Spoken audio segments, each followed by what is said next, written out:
Митинзи, пресконференции и политички ветувања, кампањата влегува во последната недела. Денешното обраќање пред јавноста левица во Штип го искористи за на граѓаните да им вети подобро улично осветлување. Секој домаќинство одделува некаде околу 139 денари, а секоја фирма 280 денари. Кој ќе се помножи тоа по број домаќинства и број фирми, излегува над 40 или можеби над 50.000 евра. Тоа е повеќе од доволно за целосна реконструкција на Штипската веќе дотрајана мрежа за улично осветлување, заменување на старите типови на светилки со лед светилки штедливи, за да можат и граѓаните да плаќаат помал. СДСМ на пресконференција зборуваше за работата на Захариев и Советот на заминување. Главен белег беше односот помеѓу градоначалникот Захариев и мнозинството од Советот на ВМРО ДПМН. Колку градоначалникот се однесуваше по-автократски, по-абсолютистички кон неговите во Советот, толку тие беа по-послушни и по-сервилни кон него, прифаќајќи и улогата на гласачка машинерија и изгласувајќи ги сите наредки и желби на Илчо Захариев. Но сепак, на крајот на мандатот тиквата пукна, па на виделина пред целата јавност излезе се она што советниците на ВМРО ДПМН, начело со председателот на Советот, морале да го трпат, потиснуваат и голтајќи кледли слепо да ги зашуваат наредбите на Илчо Захариев. На ова писмено реагира од ВМРО ДПМН. Локалната самоуправа која е во рацете на ВМРО ДПМН во изминативе години покажа и докажа како треба да работи еден градоначалник, со кое темпо треба да ги реализира проектите, како да се слуша и почитува волјата на граѓаните и како изгледа животот во еден град каде се задоволени најприоритетните барања на заедницата. Во изминативе години се воведе нов стандард на работа, а задоволството на граѓаните во секоја населба е очигледно и мерливо. Мислевме дека досега СДС научиле дека на делата единствено со дела им се конкурира.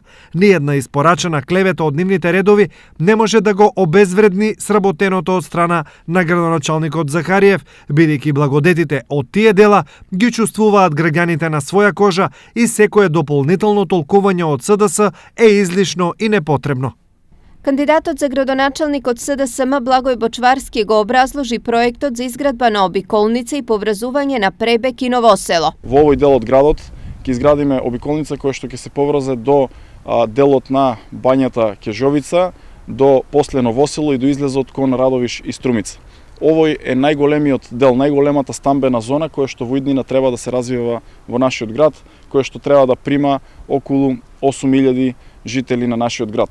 И затоа овде ќе го развиваме градот преку урбанизација, преку донесување на идниот генерален урбанистички план и деталните урбанистички планови за овој дел од градот.